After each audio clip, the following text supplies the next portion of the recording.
Hey, what up, squad? This is your boy Zach with SoulStones. Today we're going to be giving you a new SoulDNA analysis of your boy Naruto Uzumaki. He will be Hokage.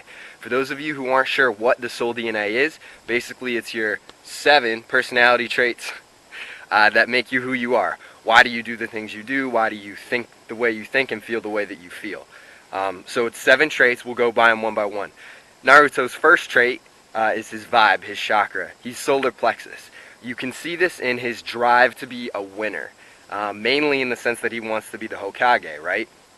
His second trait is his sage, essentially the great communicator, storyteller, troublemaker, knucklehead, essentially. Falls perfectly into the sage category. He's really unique in that an anime series making a sage the main character, you'd think they would make it a warrior, a priest, or a king, or somebody like that. But making it a sage, I think, is actually what is giving Naruto that flavor that you don't get in any other anime series. Alright, third trait is a goal. His goal is definitely growth. Now, people with a goal of growth want to experience all kinds of new things and push themselves to the limit. People with a goal of growth typically have faced the extremes of both. So, for example, in The Pursuit of Happiness, Will Smith starts off dirt poor, man, and works his way up all the way to being one of the richest guys around. That's a goal of growth. You experience both ends of the spectrum. As you know, Naruto's childhood was a little rocky, to say the least. A little Rock Lee, pun for the fans. But he's working his way to be Hokage, and he gets more and more powerful. He emerged from a state of helplessness and vulnerability, being not in control, and he's moving towards mastering himself. That's total growth. Next up, we got the boy's element. That is, how do you make decisions? What influences you? Essentially, he's a complete mix between fire and water. Fire meaning you follow your desires, you're guided by your gut, your instincts, your passions, and water guiding you by your emotions, your care for people. So, I mean, Naruto's 2 biggest things are the fire that he has to do things his way, but also, you know, he's doing those things for people that he cares about. That's why he's the water-fire mix. 5th trait, we got his spirit animal, which is a combination of your 2 top elements. So in this case, Naruto is the Jaguar.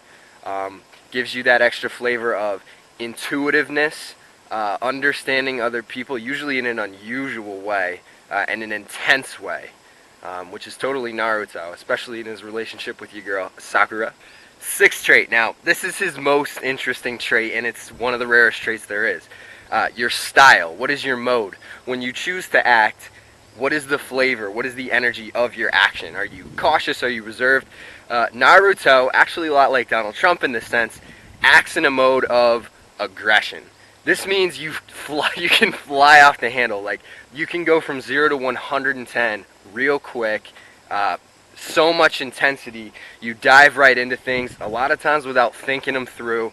And then you just rely on your overall energy and just vivacity, dynamicism to get you through it. Sometimes even belligerence, which is totally him. Now, some people might say his style is more persistence because he never gives up, which is a fair assessment, although I would say Rock Lee is a much better example of persistence. Persistence, the style, is low-key. It's keeping at something, not really making waves until you've got it down and you've accomplished your goal.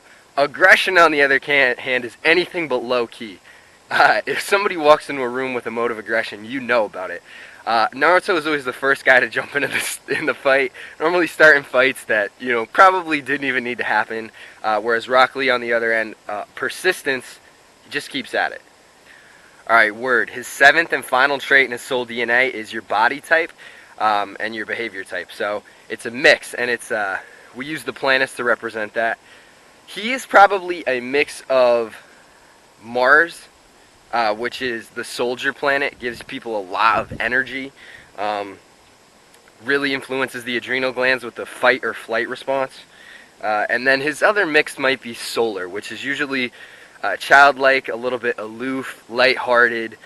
And then the other thing about the solar trait is it kind of makes you the center of the world, which makes sense because the whole plot generally revolves around Naruto. Word, hope you guys enjoyed the SoulDNA analysis. If you have any questions on them traits, let me know. If you want to find your 7 SoulDNA traits, the link is right here at soulstonesbaby.com. You can get nifty shirts as well, and some bracelets, but the quizzes are free and they're a lot of fun, so check them out. Let me know who you want to see a SoulDNA analysis of next. Maybe we'll do another Naruto character, or we could just go in a completely new direction. So let me know in the comments, and rock on.